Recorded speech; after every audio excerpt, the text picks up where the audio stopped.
بسم الله الرحمن الرحيم. دایک و باوکانی بەڕێز بەڕێزان دەمانەوێت پێتان بڵێن کەوا قوتابخانەی بان لە خەمی ئایندەیەکی گەشە وەکو ئێوە لە بۆ سەرجەم قوتابیان ببێ جیاوازی بەڕاستی هەمیشەش بە گروپینێکی بەهێز بە پلاتفۆرمێکی نوێ بە پلانی تایبەت لە خەمی ئەوەینە باشترین پەروەردە پێشکەشی منداڵەکانتان بکەین. بەڕاستی ئەو پەروەردە و فێرکردنەش هەمە چەشنە و دوولایەنەیە. چەپڵە بەدەستێک لێ نادرێت و باڵندەش بە یەک باڵ ناتوانێت بفڕێت. ئەنگۆ دەبی هاوکاری ڕئیسی ئێمە بن بەڕاستی ئەو ئەرکەی لەسەر مەیە ئێمە بەڵێنتان پێ دەدەین بە باشترین شێواز لە بۆتان جێبەجێ بکەین. باشترین ستافی مامۆستایمان لە بۆ ئامادە کردووە و باشترین ستافی کارژێڕی خزمەت بە تەڵەبەکانی بۆ دەکات. ئەو ئەرکەی لەسەر داک و باباشە کە ئەرچی ماڵەوەیە کە جەدوەلی خەوە کە داواکاری قوتابیە دەبی وەکو خۆی جێبەجێ بکرێت. بەڕاستی لە لای ما ڕێز و خۆشەویستی لە زیاتی ترس و تۆقاندنە. ئێمە لە قوتابخانە بە هیچ نەوعەک و بە هیچ شێوەک ترس و تۆقاندن پێشکەشی قوتابەکانتان ناکەین. ئەوەی هەیە بە ڕێز و خۆشەویستی ماوەڵە لەگەڵ قوتابەکان دەکەین و داواکارین لە ئێوە بە هەمان ستایلی ما بە هەمان ستایلی قوتابخانە لەگەڵ منداڵەکانتان تەعامل بکەن. بەڕاستی داواتان لێ دەکەین یەک لەو شتانەی کە زۆر گرینگە لەوەیە ئێوە کە قوتابیەکە لە قوتابخانە دێتەوە بە ئەرچی خۆتان هەستن. یەک لەوانە ئەرکەکانی ماڵەوەیە هاوکاری مامۆستایان بن لە جێبەجێکردنی ئەرکەکانی ماڵەوە لەلایەن قوتابیان. دوو لەوانە خەوە. بەڕاستی ئەمە یەک بە خۆم دەبینم تەڵەبەتی زۆر ڕۆژانە خەوی دێ لە قوتابخانە.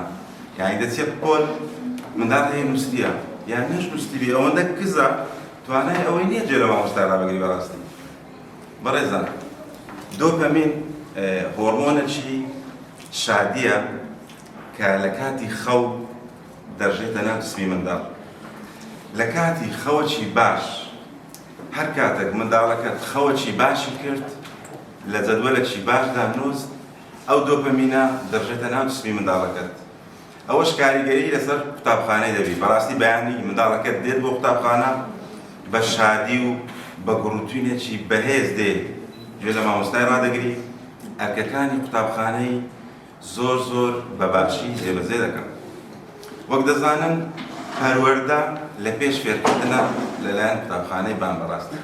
یعنی ئەمە گرنگی پێش هەموو شتێک بە پەروەردە دەدەین ئینجا بە فێرکردن. یعنی وەکو ڕزایەک داوا لە هەموو ئامادەبووانی ئەو کۆبوونەوە دەکەم. هەم کارژێڕی هەم مامۆستایان هەم داک و بابانی بەڕێز زۆر ئاگاداری پەروەردەی منداڵەکانمانی بەڕاستی. یعنی بۆ نمونە ئێمە کە کاتێک نان دەخۆین لە ماڵەوە هەمومان دانیشتین خەریکی نان خواردنێ. لەوانەیە هەر یەکەمان بە ستایلێک دانیشتبین قۆپسێک ڕاستمان کرابیتەوە قژمان هەر تاڵێ لە لایەکی بی چەند قسەیەک دەکەین بەبێ فلتەر. بەڵام لە هەمان کات کە دەمانەوێت وێنەیەک بگرین یان ڤیدیۆیەک تۆمار بکەین دەست بەجێ یەکەم شت کە دەکەین خۆڕێخستنمانە لە بۆ بەرامبەر ئەو کامێرەیە خۆمان ڕێک دەخەین قۆپسەمان پێ دەکەین قژمان چا دەکەین نەبادا ئەو کامێرەیە وێنەکمان بگرێ ئەو وێنەیە بۆ هەمیشە بە ناشرینی بمێتەوە پێشخەڵ. بەڕێزان قوتابی منداڵ دوو چاوی هەیە کە وەکو دوو لێنزی بە قۆتی کامێرایە و میمۆریەکی زۆر بەهێزی هەیە. ڕۆژانە هەرچیەک کە ئەمە دەیکەین ئەو تۆماری دەکەم ڕێک وەکو ئەو کامێرەیە. هەر چانسکۆپێک دەکەین هەر چانسکۆپێک دەبینی لە قوتابخانە لە مامۆستایان لە بازار لە ڕاگەاندنەکان لە دایک و باوکان ئەو منداڵک تۆماری دەکات. دەبی لەسەر هەموو لایەکمان پێویستە گفتار و ڕەفتارمان زۆر بە جوانی ڕێک بخەین بەرامبەر منداڵی. نەبادا ئەو دوو لێنزە ئەو میمۆریە بە شتێک پڕبتەوە کە تەئسیری خراپی هەبی لەسەر منداڵەکەت.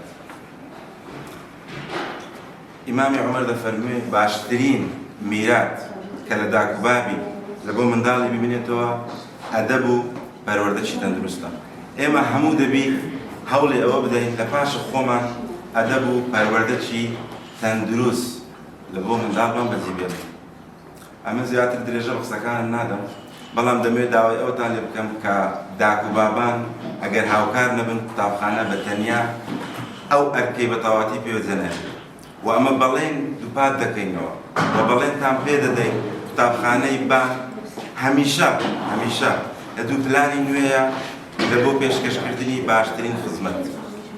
وە کۆتایی ساڵیش پشتیوان بەخوای گەورە بە مامۆستایانی بەڕێز و بەستافی کارژێڕی سەرکەوتنی زۆر باش دەبینن و ڕنگدانەوەی زۆر پۆزتیڤ دەبینن لەسەر منداڵەکانتان.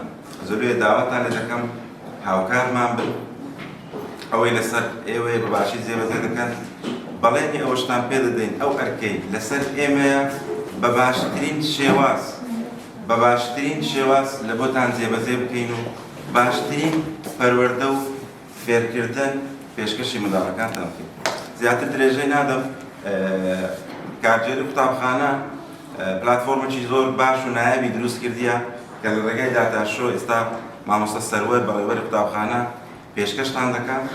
نهایەتی قسەم بەوەی دەینم کە قوتابخانەی بان لە بۆ ساڵی خوێندنی 2022-2023 کە دەکاتە ساڵی نوێی خوێندن لە باڵەخانەیەکی نوێ لە بینایەکی مۆدێرن درێژە بە خزمەتی منداڵەکانتان دەدەن.